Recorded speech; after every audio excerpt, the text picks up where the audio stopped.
আপনারা দেখছেন সাধনা। সারদা দেবী এবং যুগাচার্য স্বামী বিবেকানন্দের চরণে ভূলোচিত প্রণাম নিবেদন করি। ভক্তিপূর্ণ প্রণাম জানাই শ্রীমৎ স্বামী সর্ববিধানন্দজি মহারাজের চরণে। তাকে আমার আন্তরিক কৃতজ্ঞতা জ্ঞাপন করি। আমার একটি সুন্দর অনুষ্ঠানের আয়োজন করে তিনি আমাকে এখানে আসার একটি দুর্লভ সুযোগ করে দিয়েছেন। রাত্রি প্রতি স্বামী শাস্ত্রকানন্দজি মহারাজ এখানে রয়েছেন, তার কথা যত শুনি তত আমি নিজেও উজ্জীবিত হই।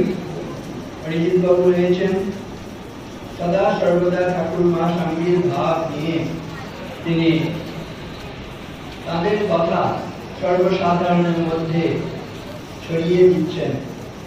তার উপর ঠাকুর মা স্বামীজির আশীর্বাদ পরিবারের উপর বর্ষিত হোক সদা সর্বদা। তিনি আরো ধরনের সেবা করুন। সুবীর বাবু রয়েছেন, সুবীর বাবুকে অনেক অনেক শ্রদ্ধা নমস্কার জানেন।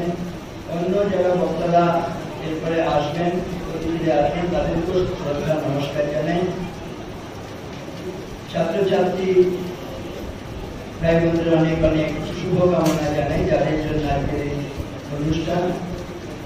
এখানে অনেক শিক্ষক শিক্ষিকা শিক্ষাকর্মী অন্যান্য সুধী সজ্জন মন্ডলী রয়েছেন, তাদের সকলকে অনেক অনেক শ্রদ্ধা নমস্কার। আজকের অনুষ্ঠান ছাত্রছাত্রীদের জন্য মূলত।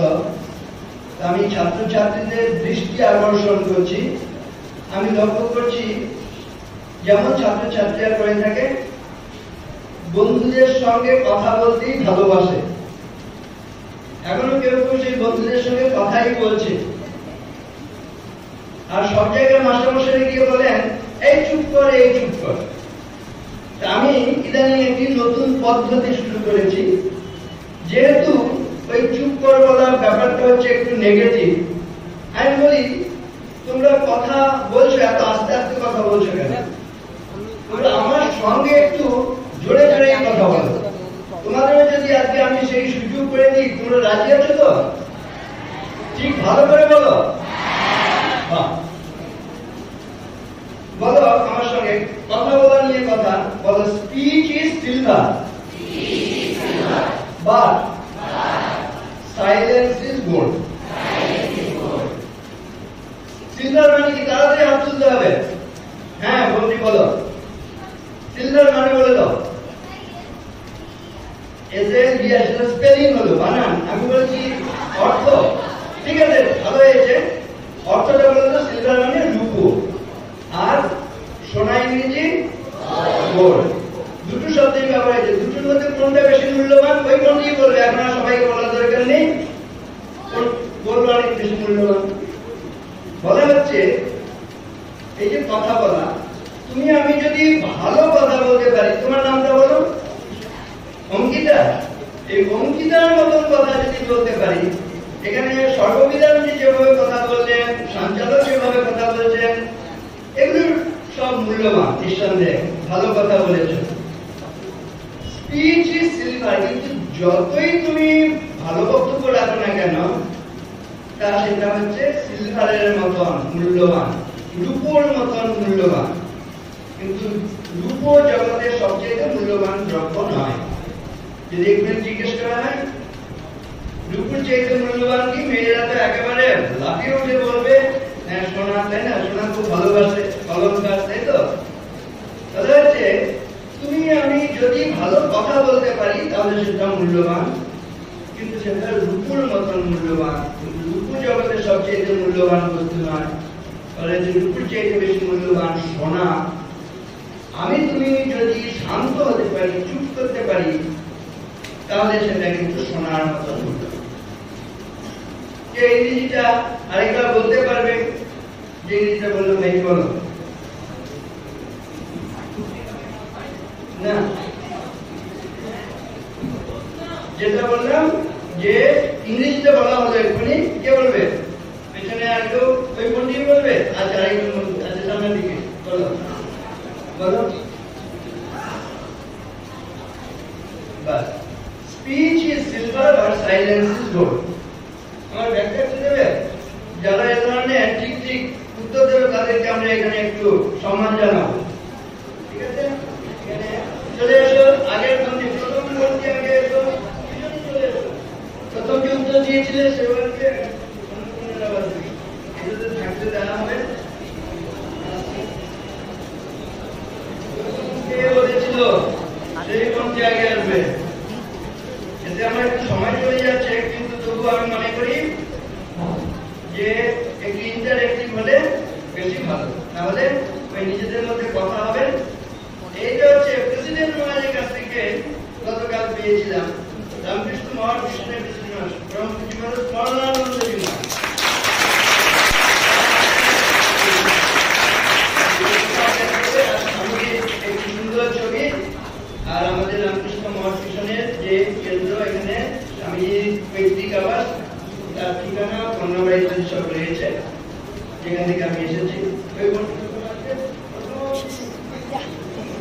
যখন আমরা এই মাঝে মাঝে আমি যদি সুযোগ থাকে এখানে অধ্যক্ষ মাঝে অনুমতি দেন না, এই যখন বক্তারা কিছু বক্তব্য শেষ করবেন আমি হয়তো একটা প্রশ্ন করবো, যে উত্তর দেবে তাদেরকে এখানে দেখে সম্মান জানাবো।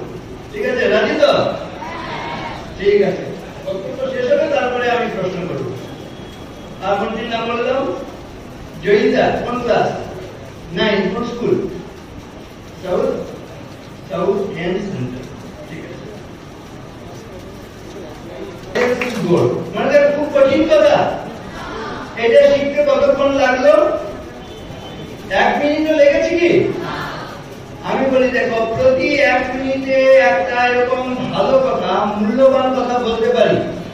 এখানে নিশ্চয়ই 8, 9, 10 এরকম ছাত্রছাত্রীরা আছে যে এইটে পড়ে, সে নিশ্চয়ই 7 বছর পড়াশোনা করেছে।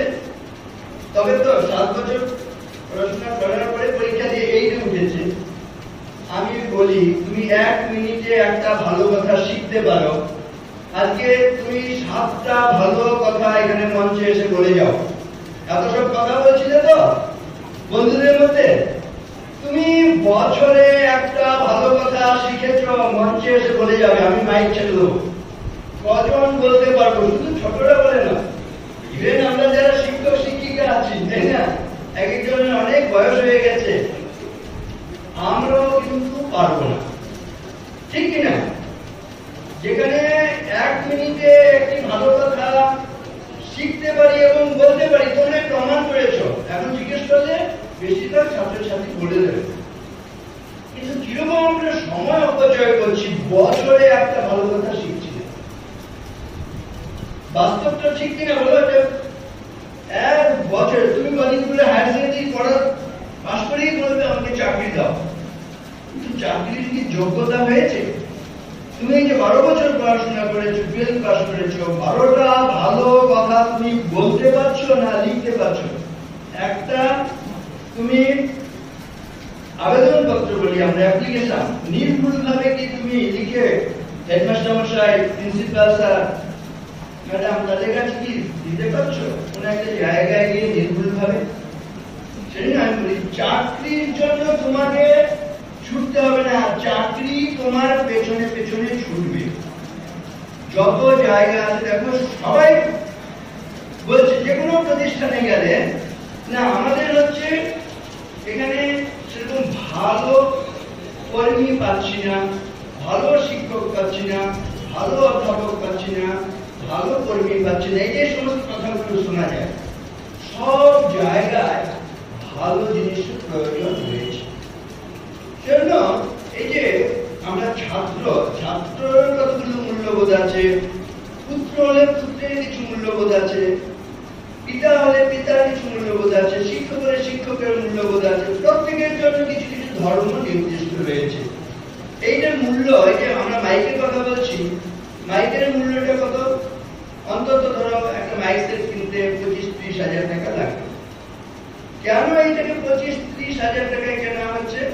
না, আমার ক্ষীণ কণ্ঠস্বরকে সকলের কাছে অনেক খুব জোরালো ভাবে পৌঁছে দেবে। আমি খালি গলায় বললে সকলে শুনতে পাবে না, কিন্তু এটা কতগুলো তো লোহা, কতগুলো তার, এটা দিয়ে তো এই মাইক সেটটা তৈরি হয়েছে। কিন্তু লোহা আর তারের মূল্য হয়তো দেখা যাবে 5,000 টাকাও হবে না, কিন্তু এটাকে কিনছি আমরা হচ্ছে 25,000 টাকা দিয়ে। কেন না, একটা প্রয়োজন সিদ্ধ করছে। এর ধর্ম হচ্ছে, মাইকটার ধর্ম হচ্ছে আমার ক্ষীণ কণ্ঠস্বরটাকে জোরালো রূপে সবার কাছে নিয়ে পৌঁছে দেবে, তাই তো? সেজন্য এর ধর্মটা সে যতদিন পালন করতে পারছে ততদিন এর মূল্য কিন্তু 25-30 হাজার টাকা। যেদিন এই পারপাসটি সার্ভ করতে পারবে না, তখন তার মূল্য কিন্তু স্ক্র্যাপের মতন সেটা বিক্রি হবে। সেটা 5,000 টাকা, 2,000, যে লোহা বিক্রি হয় সেরকম কেজি দরে তার মূল্য হবে। তেমনি আমাদের মধ্যে যখন মানুষ হলাম, মনুষ্যত্ব যতক্ষণ থাকলো ততক্ষণ তার মূল্য আছে, কিন্তু মনুষ্যত্ব যে মুহূর্তে আমাদের মধ্যে থাকবে না, সেই মুহূর্তে কিন্তু আমরা মূল্যহীন হয়ে গেলাম। এই বোধটা থাকতে হবে। মা হলে মায়ের কতগুলো কর্তব্য আছে। আমরা চারিদিকে তাকালে কি দেখছি? দেখবে রবীন্দ্রনাথ বলছেন কিভাবে জীবনযাপন করছি, শুধু দিন যাপনের, শুধু প্রাণ ধারণের গ্লানি, শরমের নারী, নিশিদিন রুদ্ধ ঘরে ক্ষুদ্র শিখা স্তিমিত দ্বীপে ধূমাঙ্কিত কালী, লাভ ক্ষতি টানাটানি অতি সূক্ষ্ম ভগ্ন অংশ ভাগ, কলহ সংশয় সহে না আর জীবনের খণ্ড খণ্ড করি দণ্ডে দণ্ডে ক্ষয়। এমন মানুষের জীবন লাভ করেছি, দেখবে আমরা মানুষের কাজ করি না, পশুর কাজ করি। পশুর কাজ করতে করতে পশুর মৃত্যুবরণ করি, যে কিনা ঈশ্বর আল্লাহ ভগবানের আশীর্বাদে মানুষ হয়ে জন্মায়, আর মানুষেরও মৃত্যুবরণ করতে পারে না, পশুর মৃত্যুবরণ করে। তার মতন হতভাগা জগতে কে আছে? সেজন্য আমাদের মানুষ হওয়া মানে কিছু মানুষের কর্তব্য করতে হবে। বলা হচ্ছে এইসব দিনগুলোতে এই যে কথাগুলো আমরা শুনবো, সেগুলোর দ্বারা আমরা নিজেদেরকে আলোকিত করবো। আপনারে দীপ করি জালো, দুর্গম সংসার পথে অন্ধকারে দিতে হবে আলো, সত্য লক্ষ্যে যেতে হবে অসত্যের বিঘ্ন করি দূর, জীবনের বিনা তন্ত্রে বেসুরে আনিতে হবে সুর। চারিদিকে দেখছি সুর কেটে যাচ্ছে, তাল কেটে যাচ্ছে। মা যেন মায়ের মতন আচরণ করছে না, বাবা বাবার মতন আচরণ করছে না, শিক্ষক শিক্ষকের মতন আচরণ করছে না, ডাক্তার ডাক্তারের মতন আচরণ করছে না, পুত্র হলে পুত্রের কর্তব্য পালন করছে না, কন্যা হলে কন্যার মতন আচরণ করছে না, ছাত্র হলে ছাত্রীর মতন আচরণ করছে না, ছাত্রী হলে ছাত্রীর মতন আচরণ করছে না, গৃহস্থ হলে গৃহস্থের মতন আচরণ করছে না, ব্রহ্মচারী হলে ব্রহ্মচারীর আচরণ করছে না, বানপ্রস্থী হলে বানপ্রস্থীর আচরণ করছে না, সাধু সন্ন্যাসী হলে সাধু সন্ন্যাসীর আচরণ করছে না। সব জায়গায় কেমন যেন তাল কেটে যাচ্ছে, সুর কেটে যাচ্ছে। কেন হচ্ছে? এটা বলতে হচ্ছে আমরা যেন মোহগ্রস্ত হয়ে যাই কখনো কখনো। সদা নর্তয়তে মায়া জগৎ স্থাপনে জঙ্গমম ব্রহ্মাণি স্তম্ভ পাড়িয়ন্তম সদেবা সুর মানুষম। দেবতা অসুর যজ্ঞ রক্ষ সকলকে কে যেন নাচাচ্ছে। দেখবে আমরা নিজেই এক সময় বলি আমি এরকম একটা আচরণ করে ফেললাম, মাকে এরকম কথা বললাম, বাবাকে বললাম, স্যারকে বললাম, তাই না? কেন? কে যেন করাচ্ছে। এই জায়গাটা যাতে বার করা যায়, সেজন্য ছাত্রদের ক্ষেত্রে রামকৃষ্ণ মিশনে যখন নাকি তারা ভর্তি হয়, বিশেষ করে ছাত্রাবাসে তাদেরকে 5টা সংকল্পের কথা বলে, 5টা মূল্যবোধ তারা প্রথমে মেনে চলবে। তোমরা রাজি আছে সেই 5টা জানতে? আমার সঙ্গে বলবে? সহজে মনে রাখার সুবিধার জন্য এইভাবে বলছি। বলো, ছাত্র মোরা নিষ্ঠা মোদের পঞ্চ প্রতিজ্ঞায় শাস্ত্রাধ্যয়ন সত্যোপকার ঐক্য প্রতিষ্ঠায়। প্রথম কর্তব্য কি বলা হয়েছে এখানে? স্বাস্থ্য বিধান মেনে চলো। ঠিক আছে? প্রথম ছাত্র, তুমি যাই হতে চাও, যদি সুস্বাস্থ্যের অধিকারী না হও কিছু হতে পারবে। 1 নম্বর স্বাস্থ্য রক্ষা করো।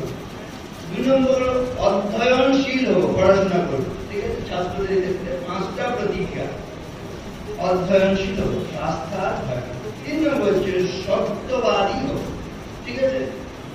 সত্যবাদী, শাস্ত্রাধ্যয়ন, সত্য। তারপরে 4 নম্বর হচ্ছে পরোপকারী হবো। ঠিক আছে? আর শেষ হচ্ছে ঐক্যবদ্ধ হয়ে চলবে। একটা সুস্পষ্টভাবে 5টা কথা বলা হয়েছে। অন্য অনেক বেশি বললে কোনটা ছেড়ে কোনটা করব? 1 নম্বর কথা, স্বাস্থ্য রক্ষা করব।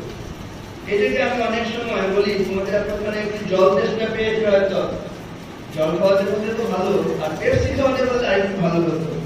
পেপসিটা খাওয়াতে পারছি না, কিন্তু পেপসি একটা ফর্মুলা বলে তোমরা কি করে ভালো ছাত্র হতে পারবে, ভালো মানুষ হতে হবে, সেটা বলা যাবে। বলবো? রাজি? পেপসি বানান কি? PPSI। বলো, পি ফর প্রে ওয়েল, প্রার্থনা করো। ঠিক আছে? ই ফর ইট ওয়েল, মানে খাবো। সেটা তো শুনে তো আজকে তো খুব মহারাজ বলে দিয়েছেন, বাড়িতে গিয়েই মাকে বলবেন মহারাজ বলেছেন ভালো ভালো খেতে, তাই না? ইট ওয়েল বলেছে। কিন্তু দেখো একটা কথা, আমরা কম খেয়ে বেশি ভুগি না বেশি খেয়ে বেশি ভুগি? কেউ কেউ বলছে কম খেয়ে, হ্যাঁ, কিন্তু দেখো বেশি খেয়েই আমরা বেশি ভুগি, তাই না?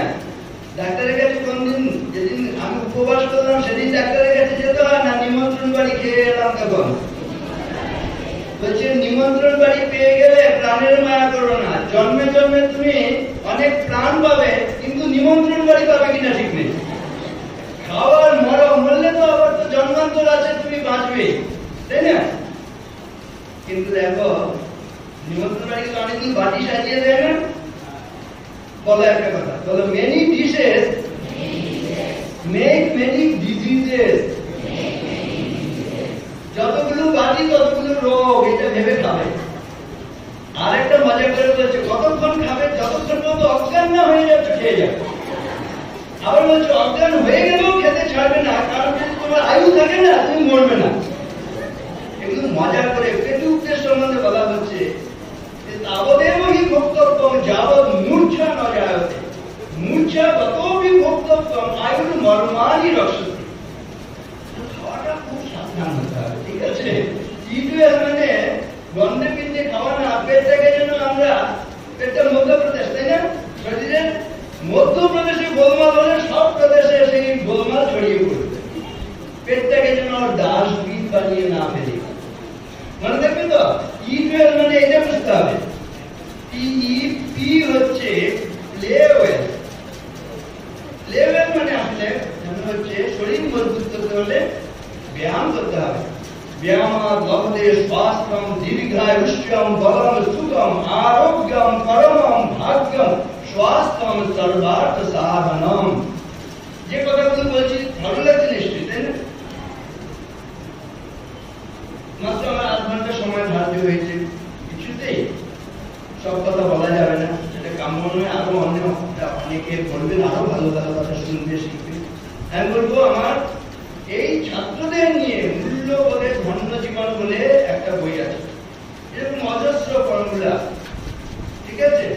এর মধ্যে এবিসি ফর্মুলা আছে, পেপসি ফর্মুলা আছে, তারপরে হচ্ছে ক্যারেক্টার ফর্মুলা আছে, হ্যাঁ, স্টুডেন্ট ফর্মুলা আছে, টিচার ফর্মুলা আছে, সহজে মনে রাখার মতন এরকম ওয়াচ ফর্মুলা আছে, সময় নিয়ে কি করে আমরা ঠিকভাবে কাজে লাগাবো, এইসব নিয়ে অনেকে বইটা নিয়েছে। গত 2 বছর হয়নি, প্রায় 14,000 বই এটা ইতিমধ্যে হয় বিক্রি হয়েছে বা আমরা দান করেছি, এরকম ভাবে হয়েছে।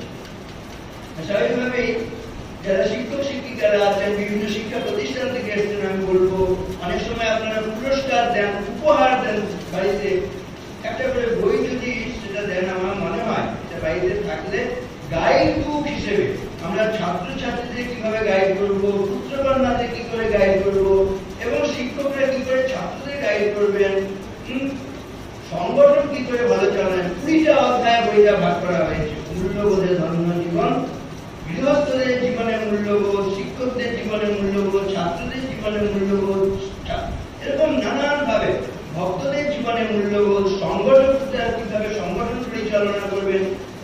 এই করোনা একটা আমাদের বিরাট অভিশাপ নিঃসন্দেহে, কিন্তু আমি মনে করি করোনাটা আমার কাছে আশীর্বাদ।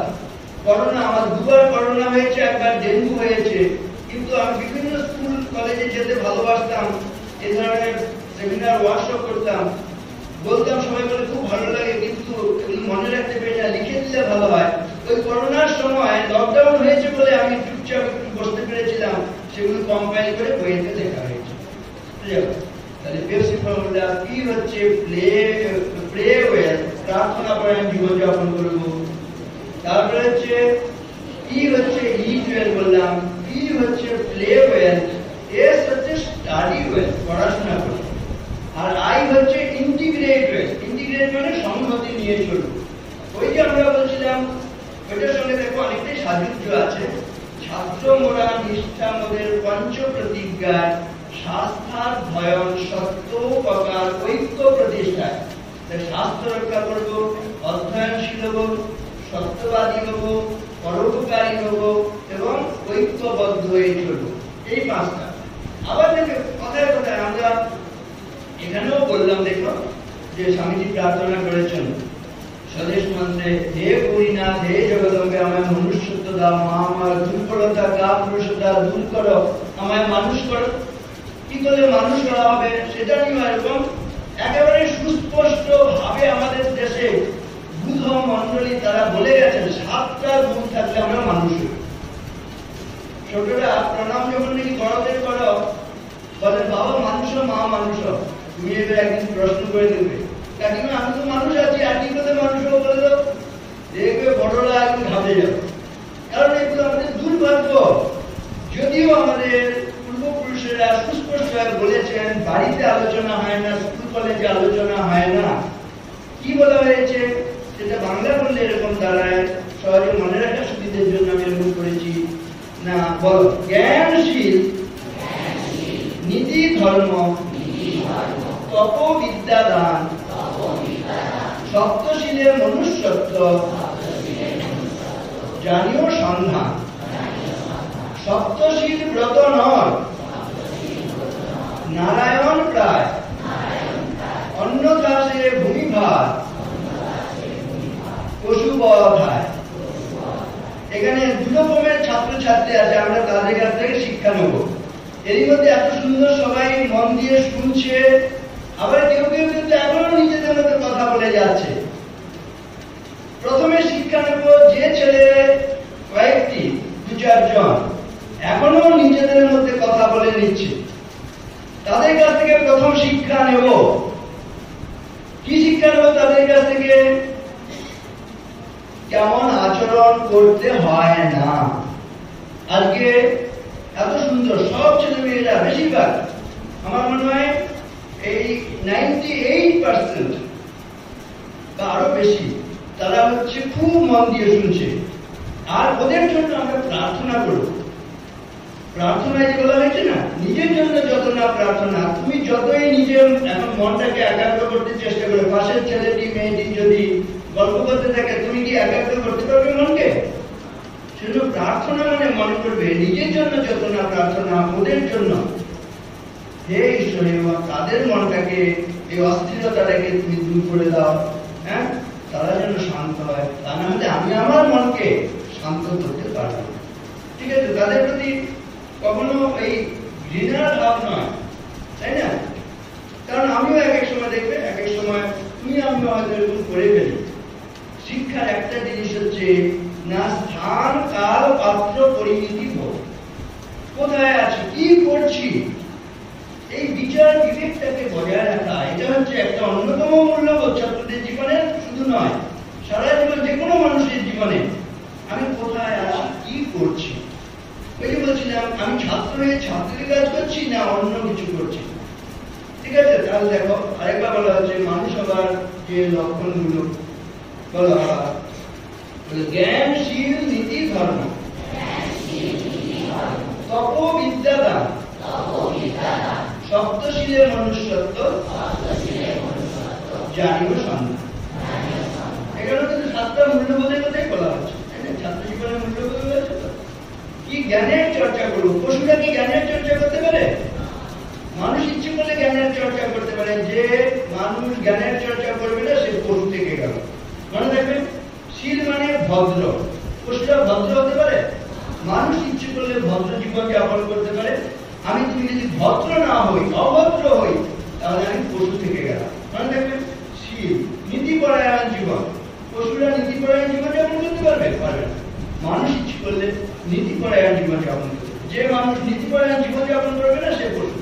জ্ঞানশীল নীতি ধর্ম জীবন। পশুরা ধর্ম জীবন যাপন করতে পারে না, মানুষ ধর্ম জীবন যাপন করতে পারে। এখানে আবার ধর্ম, স্বামীজি বলছেন কোনটা ধর্ম? এই প্রদীপ জ্বালাম, ফল মূল নৈবেদ্য বেদকথা এসব দিলাম, এগুলো কি ধর্ম? স্বামীজি বলছেন না। Religion is an idea which is raising a brood unto a man and man unto a God. ধর্ম হলো এমন একটা ভাব যা পশুকে মানুষে এবং মানুষকে দেবতায় পরিণত করে। আমাদের মধ্যে জৈবিক ভাব আছে, আবার দৈবিক ভাব আছে। জৈবিক ভাব কাটিয়ে আমরা দৈবিক ভাবে আমরা ধাবিত হব। ঠিক আছে, মনুষ্যত্বকে অতিক্রম করে আমরা দেবতা হয়ে যাব। তোমাদের রয়েছে সকল কেতাব, সকল কালের জ্ঞান, সকল শাস্ত্র খুঁজে পাবে সকাল, খুলে দেখো নিজ প্রাণ। তোমাদের রয়েছে সকল ধর্ম, সকল যুগপতা, তোমার হৃদয় বিশ্বদেব সকলের দেবতা। কেন খুঁজে পেল দেবতা ঠাকুর মৃত পুঁথি কঙ্কালে, হাসছেন তিনি অমৃত হইয়া নিভৃত অন্তরালে। আমাদের মধ্যে সমস্ত শক্তি রয়েছে। আমি বলছি is potentially divine. The goal is to manifest this divinity within by controlling nature. কি করে আমার এই বিকাশ ঘটবে জীবনে? সংযত জীবন যাপন করো। এই যে বলা হচ্ছে জ্ঞানশীল নীতি ধর্ম, তাই সংযত জীবন যাপন করলে প্রচন্ড শক্তি আসবে। যতদিন এক একটি ছেলে মেয়ে সংসার জীবনে প্রবেশ না করছে, প্রত্যেকে এক একজন ব্রহ্মচারী ব্রহ্মচারিণী। ব্রহ্মচারী ব্রহ্মচারিণী মানে তারা পবিত্র চিন্তা নিয়ে থাকবে, তারা পবিত্র কাজ করবে। Holiness is the highest and divinest power in earth and in heaven. স্বর্গ এবং মর্তের মধ্যে বলা হচ্ছে পবিত্রতার শক্তি সবচেয়ে বেশি। স্বামীজি বলছে truth, purity and unselfishness, wherever these are present, there is no power below or above the sun to crush the possessor thereof. Equipped with this, one individual is able to face the whole universe in opposition. সত্য, পবিত্রতা এবং নিঃস্বার্থতা তার মধ্যে যদি থাকে, বলে যে সূর্যের নিচে এবং সূর্যের উপরে এমন কোন শক্তি নেই তাকে পরাজিত করতে পারে। কেউ যদি এই তিনটি দ্বারা সজ্জিত হয়, শক্তির দ্বারা শক্তি সম্পন্ন হয়, সত্য, পবিত্রতা এবং নিঃস্বার্থপরতা, বলছে সারা বিশ্ব ব্রহ্মাণ্ড তার বিরুদ্ধে দাঁড়ালেও যার মধ্যে সত্য, পবিত্রতা এবং নিঃস্বার্থপরতা আছে সেই জয়ী হবে। এত শক্তি, কোনো শক্তি চাও কিনা বলো? দুর্বল থাকতে চাও না শক্তি লাভ করতে চাও? শক্তি লাভ মানেই হচ্ছে সংযত জীবন। ব্রহ্মচর্যে যস্তু বর্ষাণি পঞ্চবিংশতি গুণবান শক্তি সম্পন্ন সকায়ুর ভবিষ্যতি। দেখো বাঁধ দিয়ে জল চলে, নদী দিয়ে জল চলে যায়, কিন্তু সেই নদীতে বাঁধ দিয়ে দেখবে এত জল পুঞ্জীভূত হলো, পাশে একটা যদি আমরা টানেল কাটি, টানেলের মুখে যদি টারবাইন রাখি, প্রচন্ড গতিতে যখন জল বেরোচ্ছে, ইলেকট্রিসিটি উৎপাদন হচ্ছে, হচ্ছে কিনা? আমাদের শরীর থেকে সেরকম ওই কাম, ক্রোধ, লোভ, মোহ, মদ, মাৎসর্য, শব্দ, স্পর্শ, রূপ, রস, গন্ধ দিকে সব বিচ্ছুরিত হয়ে যাচ্ছে। আবল তাবল কথা বলি, আবল তাবল দৃশ্য দেখি, এইসব দিয়ে না আমাদের শক্তি সব বাইরে অপচয় হয়ে যাচ্ছে। যে যত সংযম অবলম্বন করবে, বলেছে শান্তিম কান্তিম স্মৃতিম জ্ঞানম আরোগ্যম চাপি সন্ততি জয়চ্যতি মহৎ ধর্মম ব্রহ্মচর্যম সমাচরে। এবার চরিত্রটা ধ্বংস হয়ে গেলে আর তোমার কোনোদিন সেটা জোড়া লাগবে না। কাচের বোতল ভেঙে গেলে জোড়া লাগানো যায়? তেমনি তুমি যতদিন সংসার না করছো ততদিন পর্যন্ত বলা হচ্ছে এই পড়াশোনার পথে 6টা বাধা। 1 নম্বর হচ্ছে সচ্ছন্দ মানে খেয়াল খুশি মতো চলে, উশৃঙ্খল জীবন যাপন করা। 2 নম্বর ধনার্থিত্বম, টাকা পয়সার লোভ। 3 নম্বর প্রেম করতে শুরু করে দেয়। সোজাসুজি বলছে যে কোনো ছাত্রছাত্রী পড়াশোনা কমপ্লিট করার আগে যদি প্রেম করতে শুরু করা যায়, প্রেমটা হবে পড়াশোনাটা বন্ধ হয়ে গেল। আর প্রেম মানে তো লাভ, তো বলছে লাভ এট ফার্স্ট সাইট কিন্তু ডিভোর্স এট ফার্স্ট ফাইট। এটা আরো বেশি সত্য, ঠিক কিনা? আর কেন এত যে প্রেম হচ্ছে, দুদিন পরে কেন ডিভোর্স হচ্ছে? এটা কি প্রেম? প্রেম নয়, এটা হচ্ছে সেলফিশনেস, স্বার্থপরতা। প্রেমের বিপরীত এটা। প্রেমের সংজ্ঞাটা কি? বলছে লাভ গিভস এন্ড ফরগিভস। ভালোবাসা হলে নিজেকে উজাড় করে দেবে এবং ফরগিভ, তাকে হচ্ছে ক্ষমা করে দেবে। মা জগতে সবচেয়ে যে ভালোবাসা, সেটা শান্তি প্রদ না? যে কোনো ভালোবাসা যদি ভালোবাসা হয়, গিভ মা নিজেকে উজাড় করে দেন, এবং ফরগিভ মানে ক্ষমার দৃষ্টিতে দেখা। ঠিক আছে, এটা হচ্ছে সবচেয়ে বড় জগতে ভালোবাসা। প্রেমিক প্রেমিকের ভালোবাসা, স্বামী স্ত্রীর ভালোবাসা হলো রেসপেক্ট, সংজ্ঞাটা গিভস এন্ড ফরগিভ। কিন্তু সেটা হচ্ছে না বলে ওই দুদিন পরে ডিভোর্স হয়ে যাচ্ছে। কারণ হচ্ছে সেটা সেলফিশনেস। তার সংজ্ঞা আছে সেলফ গেট এন্ড ফরগেট। ওই ছেলেটার কাছ থেকে সব নিয়ে মেয়েটা হচ্ছে সে আরেকজনের সঙ্গে ভাব করছে, আর ছেলেটা মেয়েদের কাছ থেকে নিয়ে আরেকজনের সঙ্গে ভাব করছে। এটা প্রেম না প্রতারণা? এইটা ভালো করে বলে দিয়েছেন আমাদের পূর্বপুরুষেরা। পড়াশোনার পথে যে 6টা বাধা, তার মধ্যে অন্যতম বাধা হচ্ছে প্রেম করতে শুরু করে দেয়। এটা বুঝে একদিন তোমাকে গোটা জগৎ বলবে, বাবা তোর বয়স হয়েছে, মা তোর বয়স হয়েছে, এটা বিয়ে কর, সংসার কর, তাই না? কিন্তু তার আগেই যদি অপ্রাপ্ত বয়সে প্রাপ্তবয়স্কদের ভাবনা শুরু করে, চরিত্রটা নষ্ট হয়ে যায়, সেটা ফিরে আসবে না। নিজের পায়ে নিজে আগুনে হাত দিলে হাত উঠবে। তুমি যেমন খুশি চলতে পারো, তুমি ফুচকা খেতে পারো 50টা 100টা, প্রথমে তুমি ফুচকা খাবে, তারপর ফুচকাই তোমাকে খেতে শুরু করবে। তুমি ড্রাগ নিতে পারো, একদিন দুদিন ড্রাগ নেবে, তৃতীয় দিন ড্রাগন হয়ে যখন নাকি তোমাকে আক্রমণ করবে, তখন তুমি আর বাঁচতে পারবে না। সেজন্য উশৃঙ্খলতা নয়, স্বচ্ছন্দত্ব নয়, ধনার্থিত্ব, টাকা পয়সার লোভ নয়, শুরুতেই এরকম অল্প বয়সে প্রেম করতে শুরু করে দেওয়া নয়। 3 নম্বর কথা, স্বচ্ছন্দত্ব ধনার্থিত্ব প্রেম ভাবত ভোগিতা, এই খাবার ভোগের কথা একটু আগেই বললাম। অবিনীতত্ব আলস্য, দুর্বিনীত হওয়া, কথা না শোনা, গুরুজনের কথা না শোনা, আলস্য কুড়েমি করা, এগুলো হলে তোমার পড়াশোনা হবে। ব্যাখ্যা করতে গেলে অনেক সময়, আমার সময় হয়তো হয়েই গেছে, পেরিয়ে ফেলেছে, আমি মহাদেবের ক্ষমা চেয়ে নিচ্ছি। ঠিক আছে, তোমরা ভালো থাকবে, কিন্তু একটু সচেতন ভাবে ছাত্ররা নিষ্ঠা করে পঞ্চপ্রতিজ্ঞায় শাস্ত্রাধ্যয়ন, সত্যপ্রকার ঐক্য প্রতিষ্ঠায় বলা হলো। আরেকটা বলা হলো মানুষ হওয়া নিয়ে জ্ঞানশীল, নীতি, ধর্ম, তপবিদ্যা দান, তপস্যার জীবন, ছাত্রানাম অধ্যয়ন তপ, বিদ্যা লাভ করার চেষ্টা করবো, দানশীল হওয়ার চেষ্টা করবো। এটা দিয়ে শেষ করি, বলে একসঙ্গে অন্য সব যদি ভুলে দাও, বলে হচ্ছে কোন জীবনটা সফল হয় না, বাঁচার জন্য আমরা মা বাবার কাছ থেকে নিচ্ছি, প্রকৃতির কাছ থেকে, সমাজের কাছ থেকে, রাষ্ট্রের কাছে সবসময় নিচ্ছি না। বলছে যে জীবনে আমরা যা সমাজ থেকে গ্রহণ করি তার চেয়ে বেশি যদি সমাজকে ফেরত দিতে পারি, সেই জীবনটা সফল। এই প্রার্থনাটা দিয়ে শেষ করি, বলো জীবনে যাবৎ আদানম স্যাৎ প্রদানম ততোধিকম ইত্যেষাং প্রার্থনা अस्माकं भगवान परिपूर्यता। हे भगवान, हे ईश्वर, हे अल्लाह, তুমি আমাদের এই প্রার্থনা পূরণ করো।